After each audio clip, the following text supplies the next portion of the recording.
الحمد للہ رب العالمین والصلاة والسلام علی رسول الکریم اما بعد. بسم اللہ الرحمن الرحیم. السلام علیکم ورحمۃ اللہ وبرکاتہ. میرے محترم بھائیوں، بزرگوں، دوستوں، میری ماؤں، میری بہنوں، میرا آج کا ٹاپک غصے پر ہے. غصے کو کیسے کنٹرول کیا جائے. دیکھیے، انسان دنیا میں ایک دوسرے کے ساتھ سلوک کرتا ہے، اور دوران سلوک جب اس کے ساتھ اس کے مزاج کے خلاف کوئی بات پیش آتی ہے تو اسے غصہ آتا ہے، اور پھر وہ اس غصے کو عمل میں لاتا ہے، اور اس غصے کے مطابق پھر وہ عمل بھی کرتا ہے. تو یہ آپس میں جھگڑے، فساد پیدا ہونے کا اندیشہ اسی سے پھر ظاہر ہوتا ہے. اور یہ غصہ تو سب کے ساتھ ہی لگا ہوا، اللہ رحم فرمائے. دیکھیے، ہمارے ایک شیخ یہاں پر تھے، ابھی بھی ہیں. تو ہر انسان کے پاس اس کا ایک گرو ہوتا ہے نا، مربی ہوتا ہے، یا اس کے پاس ایسا کوئی شخص ہوتا ہے جس سے وہ اپنی نفس کی بیماریاں شیئر کر سکتا ہے کہ یار میرے ساتھ یہ مسئلہ ہے، مجھے اس کا کوئی حل بتاؤ. تو اپنی اصلاح کے لیے، نفس کی اصلاح کے لیے بھی آپ ایک کوئی ایسا شیخ ہونا چاہیے آپ کے پاس. تو میں نے ان سے کہا، میرا غصے کا مجھے علاج بتا دیں، غصہ ختم ہو جائے. تو اتنی پیاری بات، اور میں کہتے ہیں یار غصہ ختم ہونے کی دعا نہ کرو. حق بات پر اگر غصہ بالکل ہی ختم ہو گیا تو پھر تم گناہ ہوتے دیکھو گے بھی تو غصہ نہیں کرو گے، تو وہ خطرناک ہو جائے گا نا. تو غصہ حق بات پر آنا جائز ہے، اور بے جا اپنے نفس کے لیے غصہ آنا یہ صحیح نہیں ہے، یہ خطرناک ہے، غلط ہے. اس سے بڑے مفاسد اور بہت جھگڑے، اور اللہ معاف کرے قتل و غارت اور بہت کچھ ہو جاتا ہے. اس لیے آپ صلی اللہ علیہ وسلم نے غصہ پی جانے اور برداشت کرنے کی تلقین فرمائی. لیکن ایک سوال ہے، دیکھیے پھر وہی میں بات کروں گا، غصہ انسان کی فطری چیز ہے. کبھی کبھی انسان غصہ پینا چاہتا ہے، پھر بھی وہ نہیں پی پاتا، آپے سے باہر ہو جاتا ہے. تو غصہ پینے کا طریقہ کیا ہے؟ آپ صلی اللہ علیہ وسلم نے اس کا بھی علاج بیان فرمایا ہے.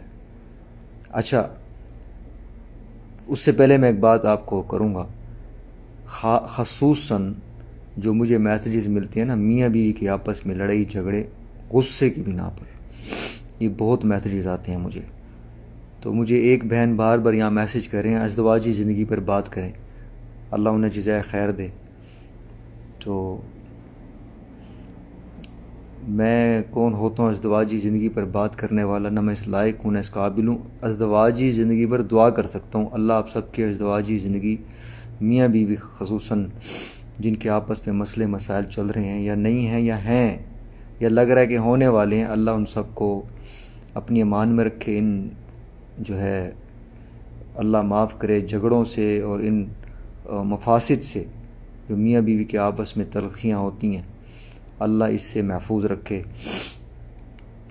تو کبھی انشاءاللہ زندگی رہی اس پر، اللہ پاک نے توفیق دی تو میں اس پر ضرور بات کروں گا. تو غصہ پینے کا طریقہ آپ صلی اللہ علیہ وسلم نے کیا بتایا ہے؟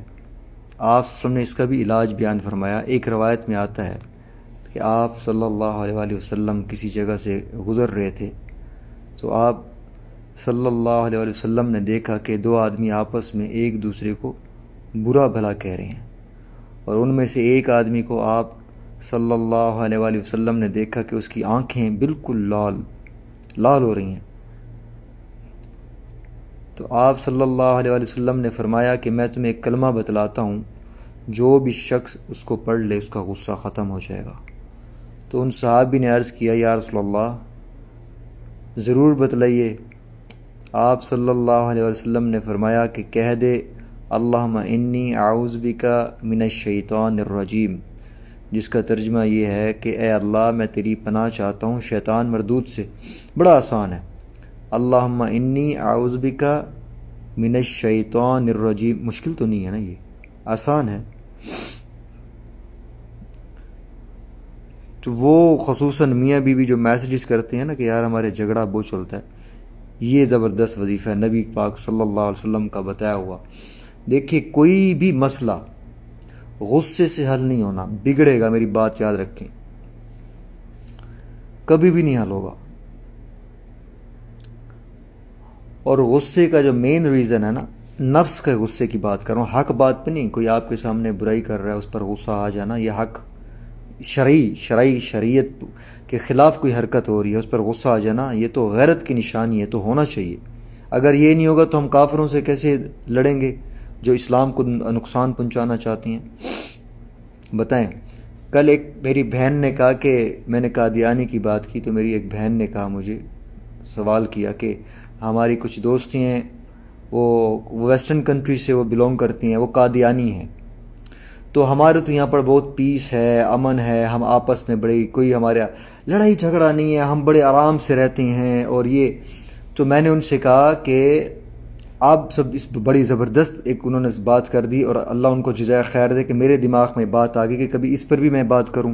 یہ تو ایمان کا اہم ترین حصہ ہے، ختم نبوت ہے نا، ہمارا یقین ہے، ہمارا ایمان ہے، آپ صلی اللہ علیہ وآلہ وسلم کے بعد کسی نبی نے نہیں آنا، خاتم النبیین ہے آپ، ان پر ختم کس کو بولتی ہیں؟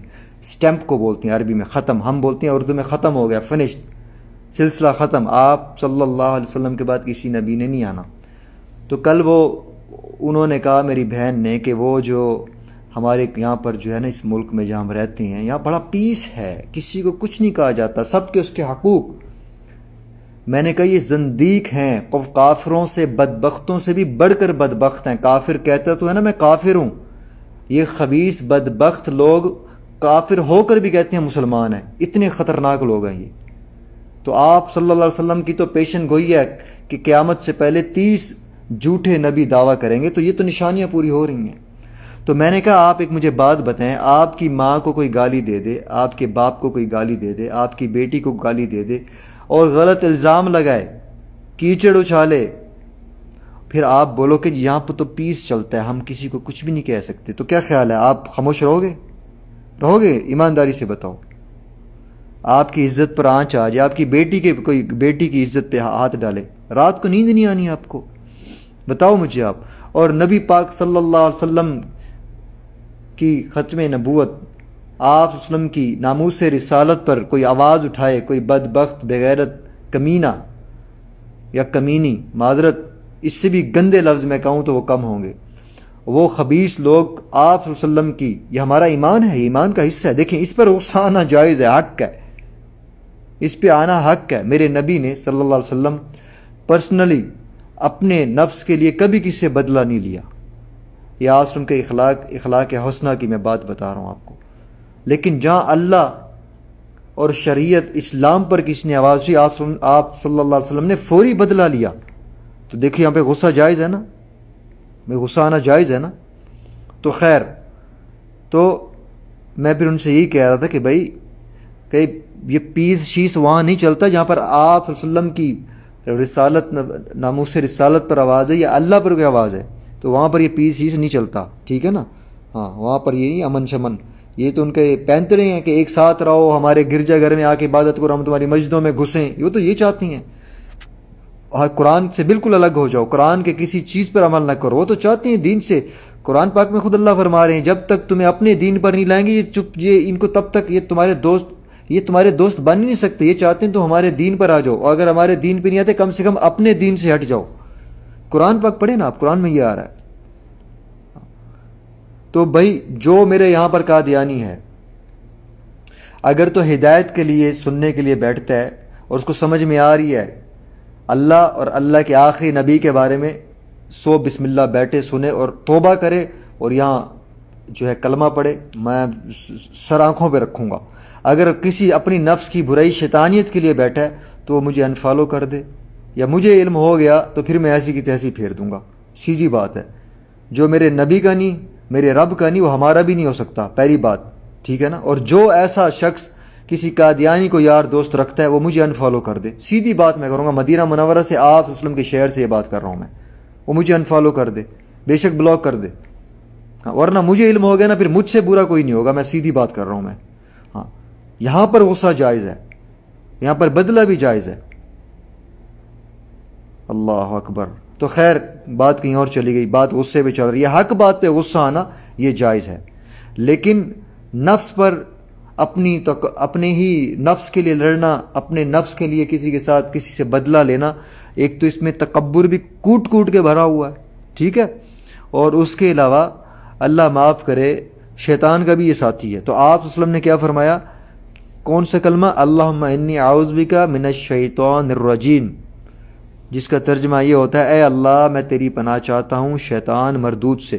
حدیث پاک میں ہے اللہ کے رسول صلی اللہ علیہ وسلم نے فرمایا جب غصہ آئے تو انسان کو چاہیے کہ شیطان کے شر سے پناہ مانگے۔ اب سوال یہ ہے غصے کو شیطان سے کیا تعلق ہے نا؟ یہ سوال ہے بھئی غصے کو شیطان سے کیا تعلق ہے؟ وہ اپنا کام کر رہا ہے، شیطان سے اس کو کیا تعلق؟ اس کا جواب یہ ہے کہ غصہ کو ٹھنڈا کرنے کے لیے شیطان کے شر سے پناہ مانگی جا رہی ہے نا؟ تو جس کا جواب یہ ہے غصہ شیطان کا ہی اثر ہے، اور غصہ وہی دلاتا ہے، یہ میری بات یاد رکھیے گا، شیطان غصہ دلاتا ہے۔ اس لیے شیطان سب سے زیادہ لوگوں کے جھگڑے پر خوش ہوتا ہے، اس کی خوشی جھگڑوں پر ہے۔ دو مسلمانوں کا آپس میں جھگڑا ہو جائے سب سے زیادہ خوشی، سب سے زیادہ۔ میں ایک روایت میں پڑھ رہا تھا کہ دو بھائی مسلمان بڑے رشتہ داریوں نہ ہو، 1 سال اگر وہ آپس میں بات نہ کریں تو وہ ایسی ہے کہ جیسے انہوں نے ناحق قتل کیا، قتل کا ثواب، قتل کا مقدمہ ہوگا ان پر ہیں۔ اب یہ نمازیں بھی پڑھ رہے ہیں، حج بھی کر رہے ہیں، عمرے بھی کر رہے ہیں، چیریٹی بھی کر رہے ہیں، بڑے نیک بنے ہوئے ہیں یہ محلے والوں کی اور سوسائٹی کی نظر میں، لیکن قتل مقدمہ قتل کا چلا ہوا اللہ کے یہاں، کتنی خطرناک بات ہے۔ 1 سال ہو جائے اور بات نہ کریں، 3 دن سے زیادہ کہتے ہیں قطع کلامی جائز نہیں ہے۔ تو لوگ آپس میں جب جھگڑا کرتے ہیں تو خوش ہوتا ہے، قتل کرتے ہیں خوش ہوتا ہے، لوگ آپس میں ایک دوسرے کو گالی گلوچ کریں، شیطان ان سب باتوں سے خوش ہوتا ہے۔ اس لیے شیطان کی مراد انہی چیزوں سے پوری ہوتی ہے، کیونکہ جب غصے کے وقت انسان شیطان کے شر سے حفاظت چاہتا ہے اس وقت اللہ تعالیٰ اس کو اپنی پناہ میں لے لیتی ہیں۔ اور دوسری بات یہ ہے شیطان آگ سے بنا ہے، اور غصے کا تعلق بھی آگ سے ہے، اس لیے آگ کا کلر بھی لال ہوتا ہے اور انسان بھی غصے میں لال ہو جاتا ہے۔ تو بہرحال شیطان کو کہ غصہ کو ختم کرنے کے لیے اللہ تعالیٰ کی پناہ مانگنی چاہیے۔ اللہم انی اعوذ بک من الشیطان الرجیم، یہ آپ یاد کر لیجئے گا، کتنی آسان۔ اللہم انی اعوذ بک من الشیطان الرجیم، اللہ پناہ چاہتا ہوں اس مردود شیطان سے۔ ہاں تو اگر ہم یہ پڑھ لیں گے تو یہ پڑھ لینے کے باوجود غصے پر اگر کنٹرول نہ ہو تو دوسرا طریقہ بھی ہے، میں قربان جو آپ نے اتنے سارے طریقے بتائے۔ اللہ کے رسول صلی اللہ علیہ وآلہ وسلم نے ارشاد فرمایا کہ انسان جا کر وضو کر لے، اس لیے کہ وضو شیطان کے اثر کو دور کر دیتا ہے۔ اور دیکھو غصہ میں گرمی ہوتی ہے، وضو میں ٹھنڈک ہے، اس لیے ڈاکٹر لوگ کہتے ہیں کہ جس کا مزاج بہت تیز ہو اور اس کو بی پی کی بیماری بہت جلد ہو جاتی ہے، جن کو بی پی بلڈ پریشر جن کا اس کی تکلیف ہو بیماری ہو، تو ڈاکٹر لوگ ان کو جہاں دوائی دیتی ہیں وہی اس بات کی تاکید بھی کرتے ہیں کہ بھئی کسی بات کا ٹینشن مت لینا، کہتے نہیں کہتے ہے نا؟ تو اور اس کی فیملی کو بھی کہا جاتا ہے بھئی اس کو ٹینشن والی باتیں نہ بتلانا کوئی، ہاں اس کو بلڈ پریشر کا مسئلہ ہے، دیکھیے اس کو سٹریس نہیں دینی آپ نے، ایسے ہی ہے نا؟ ہاں اس لیے کہ اگر ٹینشن آئے گی تو پھر غصہ بھڑکے گا، اور جب غصہ آتا ہے تو خون بہت تیزی سے دوڑتا ہے۔ اس لیے آپ نے دیکھا ہوگا سردی کے موسم میں بہنے والی چیزیں بھی جم جاتی ہیں، ہے نا؟ اور گرمی کے موسم میں جمنے والی چیزیں بھی بہ رہی ہوتی ہیں، اور غصہ میں گرمی ہے تو پتہ چلا جب انسان غصہ میں آتا ہے تو اس کا خون بہت تیزی سے بہنے لگتا ہے، دوڑتا ہے رگوں میں، اور جب خون تیزی کے ساتھ بہتا ہے تو اس بات کا خطرہ ہوتا ہے کہیں کوئی رگ نہ پھٹ جائے۔ اس لیے بعض دفعہ لوگوں کی زندگی باقی رہتی ہے تو اللہ تعالیٰ اس رگ کے پریشر کو ناک کے راستے خون کے ذریعے بہا دیتے ہیں، کہتے ہیں جی نکسیر ہو گئی، ایسی ہے نا، ناک کے راستے خون کے ذریعے بہا دیتی ہیں جس کی زندگی باقی ہو، اور ہم سمجھتے ہیں کہ اس کی نکسیر پھوٹ گئی، ہم اس کو نکسیر بولتے ہیں نا، وہ نکسیر پھوٹ گئی، یہ تو گرمی کی وجہ سے پھوٹی، اس لیے نکسیر عموماً گرمی میں ہی پھوٹا کرتی ہے، سردی میں یہ مرض بہت کم ہوتا ہے۔ اور پانی بھی جب تیز رفتار سے چلتا ہے تو پائپ کو پھاڑ دیتا ہے، نہیں بڑے سے بڑا پائپ پھٹ جاتا ہے جب اتنی سپیڈ اور فل پریشر میں ہو۔ تو اللہ کے رسول صلی اللہ علیہ وسلم کی کمال فراست کو داد دینی چاہیے، جہاں آپ صلی اللہ علیہ وسلم نبی تھے وہیں بہت بڑے ڈاکٹر بھی تھے، دیکھیے ہمارے مزاج کو بھی جانتے تھے، ہاں سبحان اللہ، ہم مزاج کو بھی جانتے تھے۔ تو آپ صلی اللہ علیہ وآلہ وسلم نے اس بات کا اندازہ لگا لیا کہ آدمی جب غصہ میں آئے گا تو اس کی رگیں پھٹنے کے قریب ہوں گی، اور اس کی رگوں میں خون تیزی کے ساتھ بہے گا، اس لیے ایسے موقع پر اس بات کی ضرورت ہے کہ اس کے خون کو ٹھنڈا کیا جائے، اور ٹھنڈا کرنے کا طریقہ یہ ہے اس کو وضو کرنے کا حکم دیا جائے تاکہ عبادت بھی ہو جائے، وضو عبادت ہے، علاج بھی ہو جائے۔ اس لیے پرانے لوگوں کو آپ دیکھیے، جب کسی کی نکسیر پھوٹتی ہے تو اس کے سر پر پانی ڈالتی ہیں، کہتے پانی ڈالو سر پر تاکہ وہ پانی اس کو ٹھنڈک پہنچائے اور خون کی رفتار کم ہو جائے۔ تو اللہ کے رسول صلی اللہ علیہ وسلم نے 1400 سال پہلے، 1450 سال آلموسٹ پہلے یہ علاج تجویز فرمایا کہ جب غصہ آئے تو وضو کر لے، ہاں، کہ آدمی جب وضو کرے گا تو اس کے اندر ٹھنڈک پیدا ہو جائے گی۔ جزا اللہ عنا نبینا محمد معہ وآلہ صلی اللہ علیہ وسلم، اللہ پاک ان کے درجات مزید بلند فرمائے۔ ہمارے محسن، ہمارے مربی، ہمارے مرشد آپ صلی اللہ علیہ وسلم کتنے پیارے طریقے بتا کر گئے، اور یہ 2 طریقے بتا دیے، ایک وہ اللہم انی اعوذ بک من الشیطان الرجیم، دوسرا وضو والا۔ تیسرا طریقہ آپ صلی اللہ علیہ وسلم نے یہ ارشاد فرمایا کہ آدمی اپنی حالت بدل لے، اگر بیٹھا ہے اس کو غصہ آ گیا تو کھڑا ہو جائے یا لیٹ جائے۔ تو غصہ کی حالت میں انسان کی ایک ہی حالت پر ہے تو ممکن ہے وہ کسی کو مار دے گا، ہے نا، غصہ آتا نا بندے کو، بندہ دیکھ رہا ہوتا اب کوئی چیز سامنے ہو میں بس مار دوں، حشر کر دوں اس کا، ایسے ہی ہے نا۔ تو اس حالت میں کیا کرے بندہ، حالت تبدیل کر لے۔ تو حالت بدلنے کی بنا پر اس کے اندر صبر پیدا ہو جائے گا۔ کیا مطلب، اس کی کنسنٹریشن بڑھ جائے گی، وہ ادھر ادھر کبھی اٹھ کے کھڑا ہو جائے گا، کبھی بیٹھا تو کھڑا ہو جائے گا، یا کھڑا ہے تو بیٹھ جائے گا، بیٹھا یا لیٹ جائے گا، یا چلنے لگ جائے گا۔ تو اس کی جو سوچ جو ہے، جو غصہ وہ ڈائیورٹ ہو جائے گا، وہ ادھر ادھر دماغ اس کا لگ جائے گا۔ نہیں دیکھیں سبحان اللہ، حالت بدلنے سے صبر پیدا ہوگا۔ سبحان اللہ، اس طرح دقیق سے دقیق بات اسلام بیان کرتا ہے، اور ان سب باتوں کو بیان کرنے کا مقصد یہ ہے کہ جس پر غصہ آ رہا ہے آپ اس کو معاف کر دیں تاکہ آپ کا دماغ ادھر ادھر لگ جائے، ورنہ ہو سکتا ہے کوئی آپ سے ایسی غلطی ہو جائے زبان سے یا آپ کے ہاتھ سے۔ الامان الحفیظ، میں آپ کو حقیقت بتا رہا ہوں، غصہ کسی کا نہ ہوا، یقین کریں، یہ غصہ کسی کا نہیں ہوتا، یہ آپ کو بالکل سب سے ختم کروا دیتا ہے، یقین کریں، اتنی خطرناک چیز ہے۔ عقل مند سے عقل مند انسان ساری زندگی پچھتانے کے علاوہ کچھ نہیں ہوتا غصے پر، یا وہ زبان سے کچھ کہہ بیٹھے گا یا پھر ہاتھ سے۔ میاں بیوی میں تلخی ہو تو زبان سے طلاق کا لفظ ہی نکلتا ہے نا، ختم ہو گیا معاملہ، صرف زبان پر۔ اکثر آپ نے سنا ہوگا بیچارے مفتیوں کے پاس جا کر بیٹھے ہوتے ہیں، جی غصے میں طلاق دے دی، تو طلاق ہوتی غصے میں یا محبت میں تھوڑی ہوتی ہے۔ ابھی مجھے کوئی بتا رہا تھا ایک لڑکی کی شادی 2 ہفتے میں طلاق ہو گئی، یہ ویسٹرن کنٹریز میں اتنا عام ہو رہا ہے، صرف اس لیے برداشت نہیں ہے، نہ لڑکے میں نہ لڑکی میں برداشت نہیں ہے، طلاق ہو گئی۔ تو غصہ کتنی خطرناک چیز ہے، زندگیاں برباد کر دیتا ہے آپ کی، اللہ معاف کرے، زندگیاں تک خراب کر دیتا ہے۔ امام زین العابدین رحمۃ اللہ علیہ ایک بہت بڑے امام گزرے ہیں، ان کا سلسلہ نسب آپ صلی اللہ علیہ وسلم کے خاندان سے جا کر ملتا ہے، جن کو اہل بیت کہتے ہیں۔ تو ان کی باندھی ایک مرتبہ ان کے لیے وضو کا پانی ڈال رہی تھی، اور امام زین العابدین رحمۃ اللہ علیہ وضو فرما رہے تھے۔ اس دوران باندھی کے ہاتھ سے لوٹا گر گیا، اور امام زین العابدین رحمۃ اللہ علیہ کو معمولی سی چوٹ آ گئی۔ اب وہ غصہ ہو گئے اور باندھی دیکھنے لگی، تو اس باندھی نے فوراً قرآن پاک کی آیت پڑھی ہیں، والکاظمین الغیظ، کہ اللہ کے وہ نیک بندے وہ ہوتے ہیں جو غصہ پی جاتے ہیں۔ قرآن میں اللہ فرما رہے ہیں وہ لوگ شریعت کو ماننے والے تھے، ظاہری بات ہے، دیکھیے باندھی بھی اتنی نیک، انہوں نے فوری کہا قزمت غیظی، میں اپنا غصہ پی گیا، قرآن کا حکم تھا، قزمت غیظی، میں اپنا غصہ پی گیا۔ کتنا زبردست انداز میں تربیت چل رہی ہے، ہاں باندھی کہہ رہی ہے والکاظمین الغیظ، قرآن پاک کی آیت ہے۔ اللہ کے نیک بندے وہ ہیں جو غصہ پی جاتی ہیں، فرمایا قزمت غیظی، میں اپنا غصہ پی گیا۔ باندھی بھی بڑی ہوشیار تھی، اس لیے وہ کسی اور کی نہیں تھی، امام زین العابدین رحمۃ اللہ علیہ ان کی باندھی تھی۔ اس نے دل میں سوچا دیکھیں اللہ والوں کے پاس کام کرنے والے بھی اللہ والے بن جاتے ہیں، یہ تو اللہ والوں کی ایسی برکات ہیں، ان کے ساتھ رہنے والے بھی اللہ والے بن جاتے ہیں۔ تو اس نے دل میں سوچا کہ میں نے قرآن کریم کی ایک آیت پڑھی، اس کا اتنا اثر ہوا، اس نے اسی آیت کا آگے ایک اور بھی قطعہ پیش کیا، والعافین عن الناس، کہ اللہ کے نیک بندے وہ ہیں جو لوگوں کو معاف کر دیتے ہیں، والعافین عن الناس، اللہ کے نیک بندے وہ ہیں جو لوگوں کو معاف کر دیتی ہیں۔ اس باندھی نے اشارہ کیا کہ مجھے معاف بھی کر دو۔ اکثر لوگوں کا غصہ ختم ہو جاتا ہے لیکن معاف نہیں کرتے، بڑی خطرناک ہے۔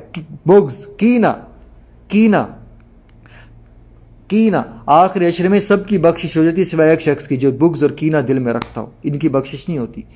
اور جس نے قطع کلامی کر رکھی ہو جب تک یہ اپنے دل کو من کو صاف نہ کرے، ہاں ان کی بخشش. حالانکہ کیا عشرہ ہوتا ہے آخری عشرہ رمضان شریف کا، سب کی بخشش، بے بہا خزانے بخشش کے. تو یہ کینہ اتنی خطرناک چیز ہے.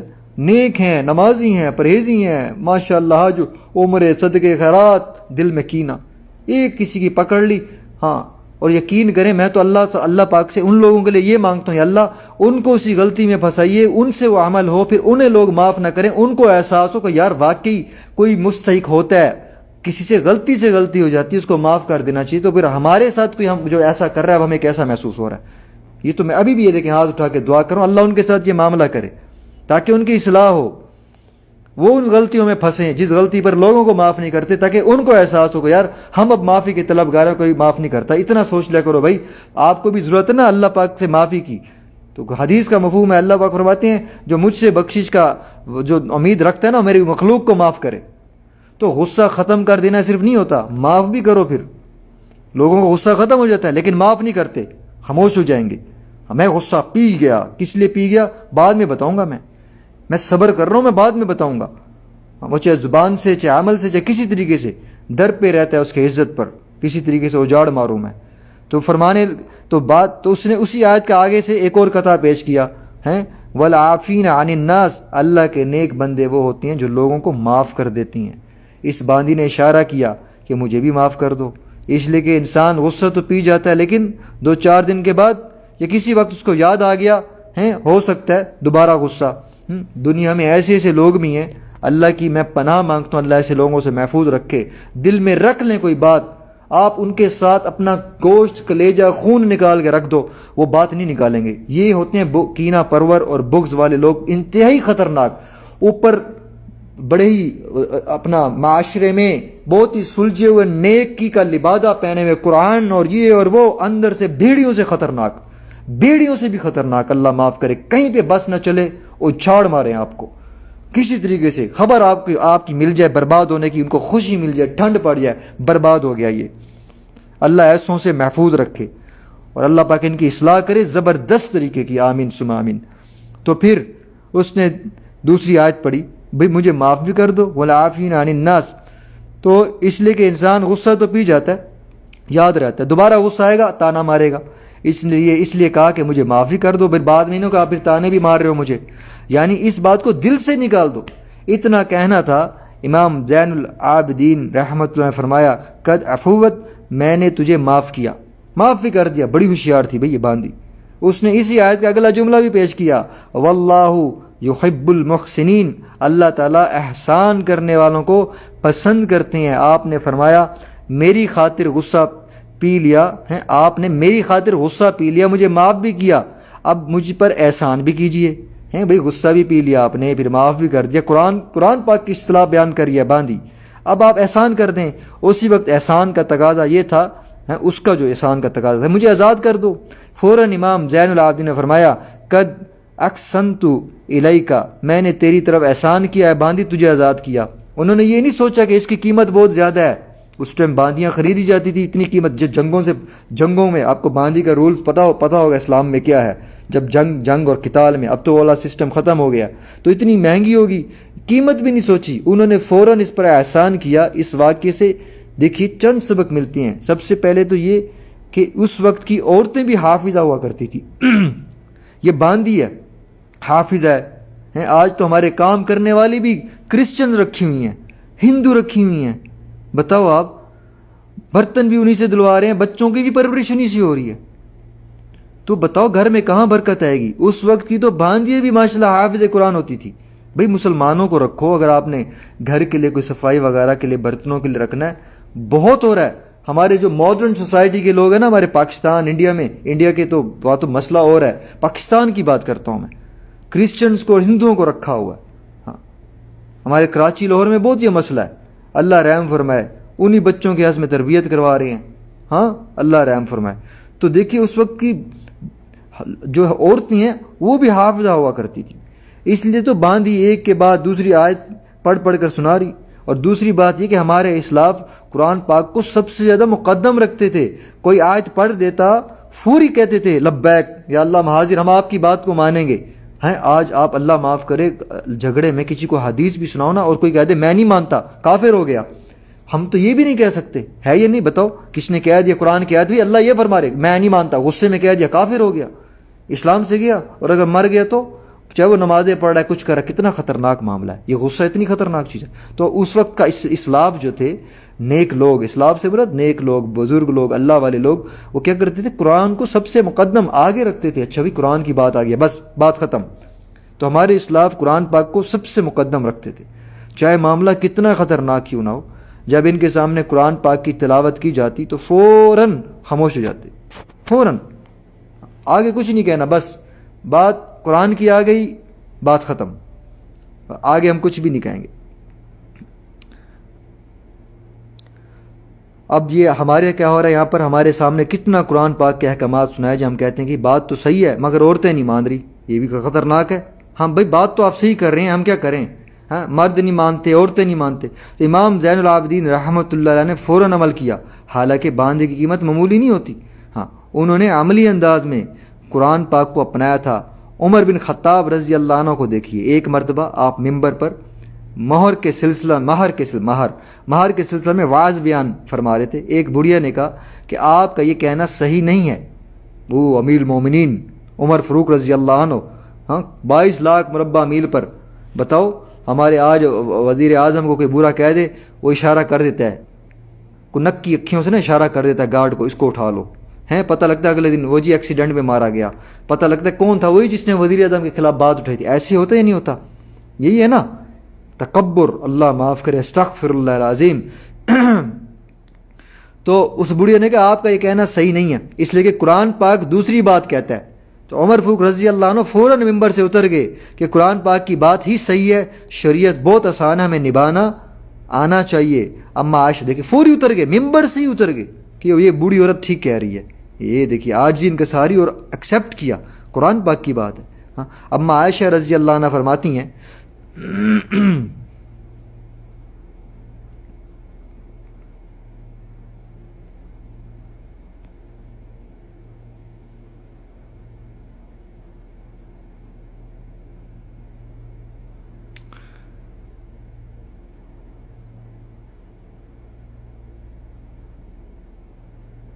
معافی چاہتا ہوں، میرے بیچ میں وہی کال کا سلسلہ شروع ہو جاتا ہے جو جس کی وجہ سے میں یہ بیچ میں رک جاتا ہے، اس کے لیے میں معذرت چاہتا ہوں. اما عائشہ رضی اللہ عنہ فرماتی ہیں کہ جب اللہ کے رسول صلی اللہ علیہ وسلم کو 2 چیزوں میں اختیار دیا جاتا تو آپ صلی اللہ علیہ وسلم آسان چیز کو اختیار فرماتے. شرط یہ ہے کہ جس چیز کے اختیار کرنے میں اللہ تعالیٰ کی ناراضگی لازم نہ آتی ہو. ہاں تو جب آپ صلی اللہ علیہ وسلم کا نظریہ یہ ہے تو ظاہر سی بات ہے آپ کی شریعت بھی آسان ہوگی، ہے نا. تو غصہ آنا فطری بات ہے، لیکن جب آپ کو غصہ آئے تو بدلہ لینے کا مت سوچیں. ہاں اللہ کا واسطہ، چاہے اب کچھ بھی ہو جائے، چاہے مجھے مکان ہی کیوں نہ بیچنا پڑے، میں اس کو سبق سکھا کے رہوں گا. لوگ ایسے ہوتے ہیں کہتے ہیں اب تو مجھے اپنی لاش سے گزرنا پڑے. ایسی یہ لاش سے بھی اپنا گزرتا ہے، مجھے 100 لاشوں سے گزرنا پڑے، اللہ معاف کرے. ایسے بڑے بڑے بول بولتی ہیں اور پھر اللہ شیطان کروا بھی دیتا ہے. وہ غصہ کچھ بھی کرنا پڑے اس کو سبق سکھا کے رہوں گا. اس طرح نہ سوچیں میرے عزیزو دوستو، میری ماؤں بہنوں. اسلام نے بدلہ نہ لینے کی تعلیم دی ہے. علماء نے لکھا ہے جو کامل انسان ہوتا ہے وہ کبھی اپنی ذات کا بدلہ نہیں لیتا، کبھی بھی. ولی کبھی اپنی ذات کا بدلہ نہیں لیتا. اما عائشہ رضی اللہ عنہ فرماتی ہیں ایک عورت نے آپ صلی اللہ علیہ وسلم پر کچرا ڈالا کرتی تھی، لیکن آپ صلی اللہ علیہ وسلم کبھی اس کی طرف آنکھ اٹھا کر بھی نہیں دیکھتی. ایک مرتبہ پتہ چلا وہ عورت بیمار ہے تو اللہ کے رسول اس کی عیادت کے لیے گئے صلی اللہ علیہ وسلم. تو اخلاق جب بلند ہوتی ہیں نا تو کہیں نہ کہیں اس کا اثر پڑتا ہے. ایک مرتبہ ایک یہودی بچہ بیمار ہو گیا، اور یہود آپ کو پتہ ہے مسلمانوں کے کٹر دشمن ہیں. ان سے بڑا مسلمانوں کا کوئی دشمن ہے ہی نہیں، یہود اور ہنود، یہود تو خاص کر. تو آپ صلی اللہ علیہ وسلم اس کی عیادت کے لیے تشریف لے گئے اور صرف خیریت نہیں پوچھی بلکہ اس کو کلمہ کی بھی تلقین فرمائی. اس بچہ نے اپنے باپ کی طرف دیکھا کہ میں رسول اللہ صلی اللہ علیہ وسلم کے کہنے کے مطابق کلمہ پڑھوں یا نہیں. تو اس کے باپ نے اجازت دی اور اس نے کلمہ پڑھ لیا اور جنت میں داخل ہو گیا. اسلام یہ نہیں سکھاتا کہ آپ مسلمان کے علاوہ کسی اور کے ساتھ اچھا سلوک نہ کریں، بلکہ آپ صلی اللہ علیہ وسلم کے بارے میں خود آتا ہے کہ آپ صلی اللہ علیہ وسلم نے کبھی بھی اپنی ذات کے لیے بدلہ نہیں لیا، لیکن جب دین کے خلاف کوئی بات ہو جاتی تو آپ صلی اللہ علیہ وسلم اتنا غصہ ہو جاتے کہ کسی میں ہمت نہیں ہوتی تھی کہ کچھ کہے۔ ہاں، ابھی میں قادیانیوں کو، بدبختوں کو پیٹ رہا تھا نا، یہ نہ سمجھنا بھائی بڑائی وہ ہے، ہاں ہوں بھائی، نبی پاک صلی اللہ علیہ وسلم کے معاملے میں کوئی مجھے انتہا پسند بھی کہ میں ہوں، صحابہ کے معاملے میں کوئی انتہا پسند کا ہے میں میرا، یہ ہمارے ایمان کا حصہ ہے، یہ ہمارے ایمان میں میرے رب کا فضل ہے، میں پہ تو سجدے کرتا ہوں، اللہ نے یہ چیز مجھ میں ڈالی، اللہ کا فضل ہے، احسان ہے، اس کے لیے جان بھی حاضر ہے، میری نسلیں، میرا سب کچھ قربان میرے نبی پر اور صحابہ پر، ٹھیک ہے نا۔ تو اللہ کے رسول صلی اللہ علیہ وسلم کا غصہ اللہ کے لیے ہوا کرتا تھا، اللہ کے لیے۔ امام بخاری رحمۃ اللہ علیہ نے ایک روایت ذکر کی کہ اللہ کا حکم ٹوٹے تو غصہ آئے، اللہ کا حکم ٹوٹتے ہوئے آدمی کو غصہ نہ آئے تو اس کا مطلب یہ ہے کہ اس کا ایمان کمزور ہے۔ ہاں، یہی میں بات اس بہن پہ لے کر آتا ہوں، وہ کہتی جی ہمارے جاننے والے یہاں پر، ہم جس ملک میں رہتے ہیں قادیانی ہیں، ہم یہاں پر بڑا پیس ہے، یہاں پر بہت پیس ہے، یہاں پر امن ہے۔ نہ میری بہن، خدا کا واسطہ ہے، کیوں اپنے ایمان کو برباد کرتی ہو؟ ہاں، انہی کے ساتھ حشر ہو جائے اور خدا نہ خواستہ انہی کے ساتھ ہو کر مر جاؤ، کتنا خطرناک معاملہ، ایمان سے ہی گئے۔ ہاں، وہ صدقے خیراتیں کرنے والے لوگ، اللہ رحم فرمائے۔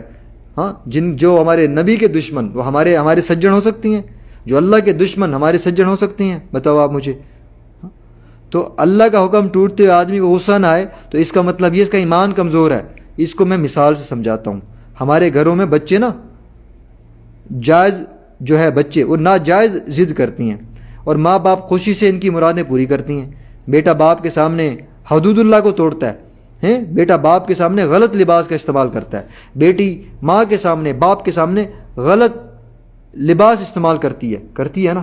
ہاں، جینز شینز یہ وہ، اللہ معاف کرے، باپ کے سامنے دوپٹہ بھی نہیں ہے، اللہ معاف کرے، گندے غلیظ قسم کے ڈریس، اللہ رحم فرمائے۔ ہاں، اب وہ ان کی ناجائز مقاصد کو پورا کرتے ہیں، ماں باپ کچھ بھی نہیں بولتے۔ باپ کے سامنے داڑھی منڈا رہا ہے لیکن روکنے والا کوئی نہیں۔ یہاں تو غصے کا مقام تھا لیکن آپ غصہ نہیں کر رہے، اپنی بھی آخرت خراب، اس کی بھی خراب۔ تو خلاصہ کلام یہ ہے، اللہ کے لیے غصہ آنا چاہیے، ٹھیک ہے نا۔ ہاں، دیکھیے علی رضی اللہ عنہ کو کسی غزوہ میں ایک پہلوان پر چڑھ بیٹھے، ایک غزوہ اور تھا، جنگ، اس دوران اس نے علی رضی اللہ عنہ کے چہرے انور پر تھوک دیا، تھوک پھینک دی۔ تو آپ رضی اللہ عنہ اس کے اوپر سے اٹھ گئے اور فرمایا اب تک میرا غصہ اللہ کے لیے تھا، اب چونکہ اس نے میرے اوپر تھوک دیا، اگر اب تجھ کو ماروں گا تو کہیں ذاتی انتقام کا شائبہ پیدا نہ ہو جائے کہ میں نے اپنے لیے مارا ہے، اس لیے میں اٹھ گیا۔ تو جنگ میں دشمن کو مات دینا معمولی کام نہیں ہے۔ آپ تو کرکٹ انڈیا کو ہرا کر اور انڈیا والے پاکستان کو ہرا کے اتنا خوش ہو رہے ہوتے ہو، تو جنگ کا معاملہ جو تو کرکٹ، اللہ معاف کرے، فضولیات، اللہ ہمارے وقت کو برباد ہونے سے بچائے۔ خدا کا واسطہ اپنے وقت کو برباد نہ کرو میرے عزیز و دوستو۔ انٹرٹینمنٹ کے لیے اور بہت سارے راستے ہیں، میاں بیوی آپس میں بیٹھیں، بچوں کے ساتھ گپ شپ کریں، پکنک پہ چلے جاؤ باہر، اللہ کا ذکر کرتے ہو، اللہ سے کہتے ہو اللہ میں اپنے فیملی کو آپ کی رضا کے لیے لے کر جا رہا ہوں تاکہ ان کا دل بہل جائے، خوش ہو جائے۔ اچھی جگہوں پر آپ ٹیلی ویژن کے سامنے بیٹھ کے کون صلی اللہ معاف کرے سارے ننگ دڑنگ اور نامحرموں کو دیکھ رہے ہوتے ہو۔ قیامت میں سنیے میری بات، پہلے بھی بتایا ہے، آپ جب لوگ جنت میں، اللہ آپ سب کو لے جائے، مجھے بھی لے جائے، جنت میں جنتی لوگ ہر چیز ان کو ملے گی، کسی چیز کی حسرت نہیں ہوگی سوائے ایک حسرت کی۔ بتاؤ جنت میں بھی کوئی حسرت ہوگی؟ حسرت کسے کہتی ہیں؟ ایک پشیمانی، ایک شرمندگی، ایک بے چینی، ہائے میرے سے یہ کیوں ہوا، ہائے کیوں ہوا، یہ میں نے کیوں کیا۔ وہ کیا چیز ہوگی جانتی ہیں آپ؟ وہ وقت کو جو برباد کیا دنیا میں، کہ کاش اس وقت میں بھی میں اللہ کا ذکر کرتا۔ آج کتنی نعمتوں میں لوگ ہیں جنہیں اپنے وقت کو اللہ کے لیے لگایا، تو کرکٹ بیٹھ کے دیکھ رہے ہیں 5-5 6-6 گھنٹے، سیریز چل رہی ہے پوری، نمازیں جا رہی ہیں ماؤں کی بہنوں کی، ٹیلی ویژن توڑے جا رہے ہیں، ماں بہن کی گالیاں دی جا رہی ہیں ایک دوسرے کو، مزید غصہ۔ کتنی خطرناک معاملہ ہے۔ میاں بیوی آپس میں لڑ رہے ہیں، طلاقیں ہو گئی، طلاقیں، وہ انڈیا کی طرف تھی، یہ پاکستان کی طرف تھا، طلاق دیتا ہوں تجھے، چل جا دفع ہو جا۔ بتاؤ مجھے آپ، تو جو بھئی اللہ کے احکامات سے ہٹے گا تو پھر بربادیاں تو ہوں گی، فسادات تو ہوں گے، کام تو خراب ہوگا، پھر رونا کس بات کا ہے؟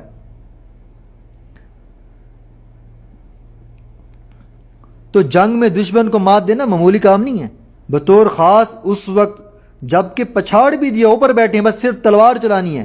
ہاں، یہ اللہ والا ہی کر سکتا ہے، اللہ والا۔ پتہ چلا کہ اللہ کے لیے غصہ کرنا چاہیے، نہ کہ اپنی ذات کے لیے۔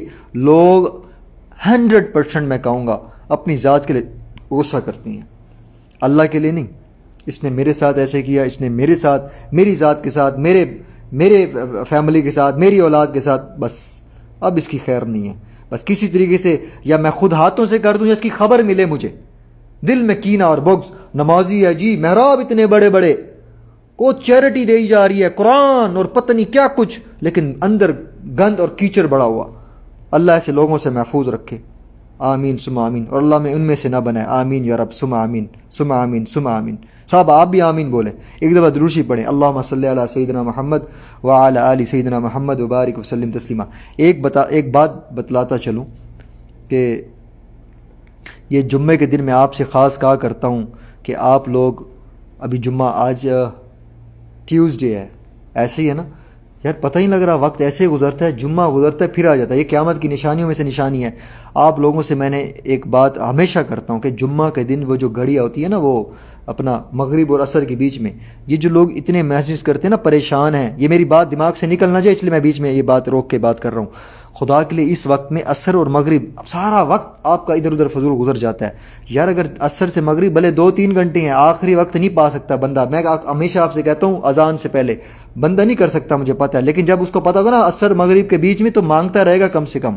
یار اس وقت میں دعا مانگا کرو، آپ لوگ یقین کریں دعائیں قبول ہوتی ہیں۔ ہاں، میں یقین کیسے نہیں کرو گے، نبی پاک صلی اللہ علیہ وسلم کی بشارت ہے، آپ صلی اللہ علیہ وسلم کی بشارت ہے اس پر، تو انشاءاللہ آپ دیکھیں آپ کی دعائیں کیسے اللہ پاک قبول فرماتی ہیں۔ بیماری ہے، تکلیف ہے، پریشانی ہے، کچھ بھی ہے، کسی قسم کا بھی ہے تو انشاءاللہ آپ کے اللہ پاک سارے مسئلے مسائل اور پریشانیوں کو اللہ پاک ختم کریں گے انشاءاللہ۔ اللہ پاک سب کے حال پہ رحم فرمائے، عافیت خیر والا معاملہ فرمائے، آمین ثم آمین۔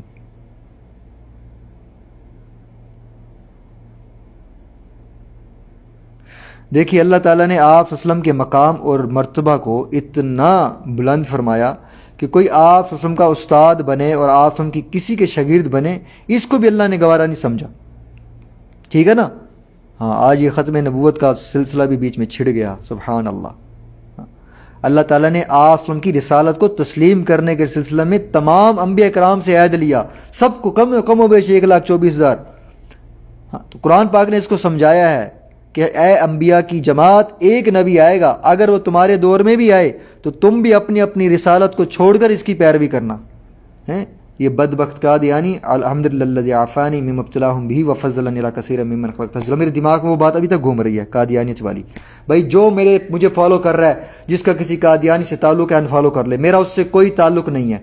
میں پھر سے کہہ رہا ہوں، میرا نبی کی رسالت پر آنچ ہے، میں کچھ برداشت نہیں کروں گا، میرا سگا باپ کیوں نہ، میری ماں کیوں نہ، میں اس کو بھی برداشت نہیں کروں گا اگر وہ بھی ان کے خلاف کھڑے ہوں گے۔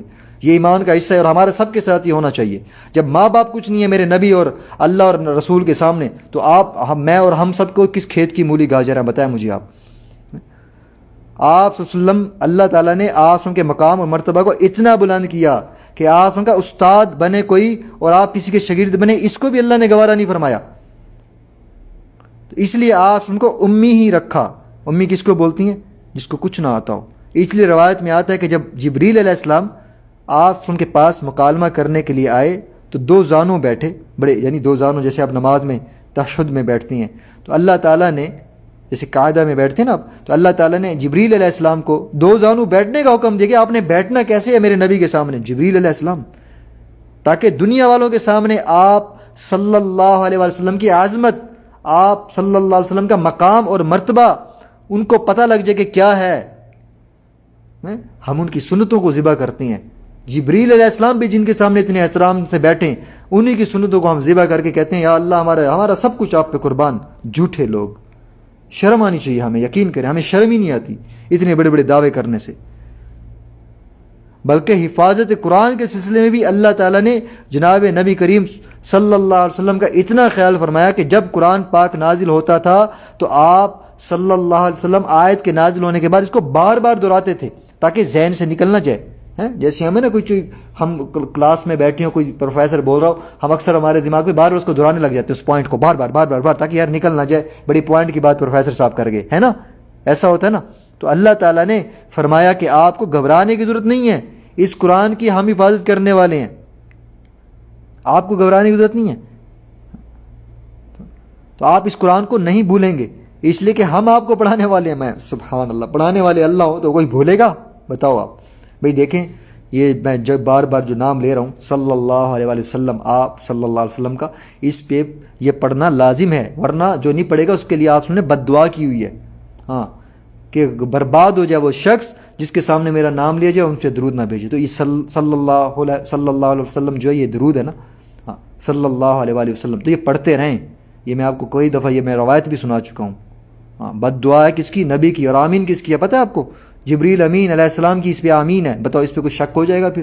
تو اس لیے جن کو نہیں علم تو وہ پڑھیں ساتھ ساتھ میں۔ جب میں آپ صلی اللہ علیہ وسلم کا نام لے رہا ہوں، دیکھیے آپ صلی اللہ علیہ وسلم نے فرمایا جس نے میری بات سنی اور اس کو آگے پہنچایا، سر سبز اور شاداب ہو وہ شخص جس نے میری بات سنی آگے پہنچایا۔ میں نے جتنے حدیث والوں کو جو شیخ الحدیث ہیں، حدیث پڑھانے والے، حدیث بولنے والے، پڑھنے والے، سننے والوں کو دیکھا ہے نا، واقعی اللہ نے ان کی زندگیاں ایور گرین، سر سبز، ہر چیز سے مشکلوں سے اللہ ان کو نکالتے ہیں۔ یقین کریں، جا کر دیکھ لیں مدارس میں جو شیخ الحدیث پڑھانے والے حدیث جو پڑھاتی ہیں، سبحان اللہ، یہ اللہ پاک کا، یہ نبی کا ایک نبی کی بدولت، ایک آپ کی بشارت، یہ معجزہ ہے۔